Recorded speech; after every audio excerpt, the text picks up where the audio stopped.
Masyarakat sipil merupakan sebuah forum publik untuk berbagi ideologi dengan menggunakan hegemoni atau kekuasaan mereka untuk mengekspresikan kebutuhan mereka dalam mencapai tujuan bersama.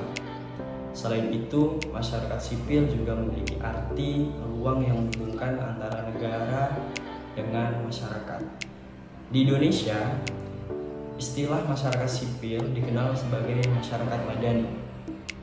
Menurut Enes Gerner, masyarakat madani merupakan masyarakat yang terbangun atas dasar berbagai non-government atau organization atau NGO yang bersifat otonom dan tangguh untuk menjadikan parameter kekuasaan negara, serta memiliki taat dengan hukum dan kepedulian terhadap rasa kemanusiaan.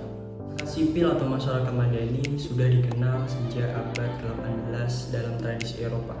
Pengertian masyarakat sipil dianggap sama dengan pengertian negara atau the states, yaitu suatu kelompok atau kekuatan yang mendominasi seluruh kelompok masyarakat lain. Masyarakat sipil atau masyarakat madani di Indonesia bisa diruntut semenjak terjadinya perubahan sosialisasi ekonomi pada masa kolonial, terutama ketika kapitalisme diperkenalkan oleh Belanda, yang mana terjadi pembentukan sosial lewat proses industrialisasi, urbanisasi, dan pendidikan modern.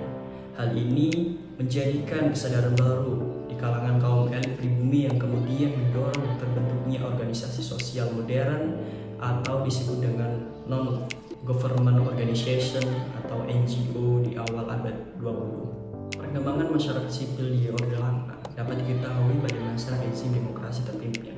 Politik Indonesia didominasi oleh elit kekuasaan yang baru, di mana mobilisasi massa sebagai alat legitimasi politik yang pada akibatnya berdampak pada setiap usaha yang dilakukan oleh anggota masyarakat mencapai kemandirian yang berisiko dicurigai sebagai kontra-revolusi. Hal ini tentu saja menjadi hambatan dalam usaha kelanjutan dalam perkembangan yang dilakukan masyarakat sipil atau masyarakat madani di era Orde Lama. Pada Orde Baru, setelah rezim Soekarno runtuh, membawa dampak tersendiri bagi perkembangan masyarakat sipil di Indonesia yang menjadi lemah dan kurang progresif.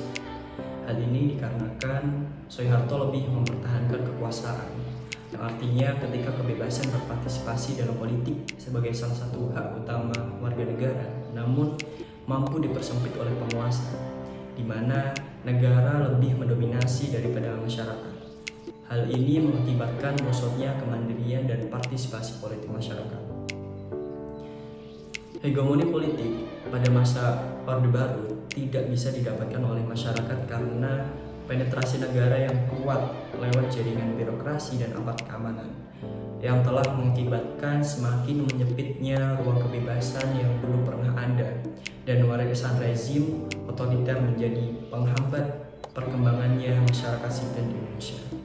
Lahirnya reformasi menjadi awal dari perubahan perkembangan yang baik bagi masyarakat sipil di Indonesia.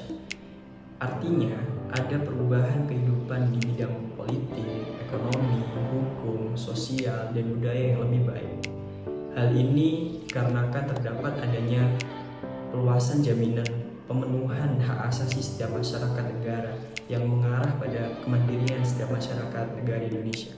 Melalui era reformasi, bangsa Indonesia memiliki tujuan mewujudkan cita-cita proklamasi tahun 1945, yaitu membangun masyarakat yang demokratis, masyarakat sipil atau masyarakat madani ala Indonesia yang merupakan bentuk visi dari pergerakan reformasi dan juga visi dari reformasi sistem pendidikan nasional.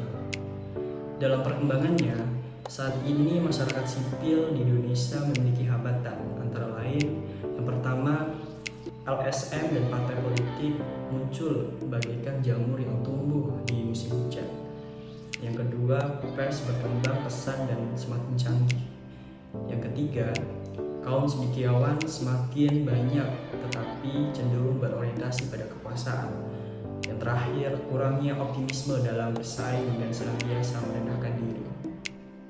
Berdasarkan penjelasan saya tadi, untuk menuju masyarakat sipil atau masyarakat madani di Indonesia tidak ditempuh melalui proses radikal dan cepat atau revolusi, tetapi proses yang sistematik dan berharap serta cenderung lambat atau evolusi, yaitu melalui upaya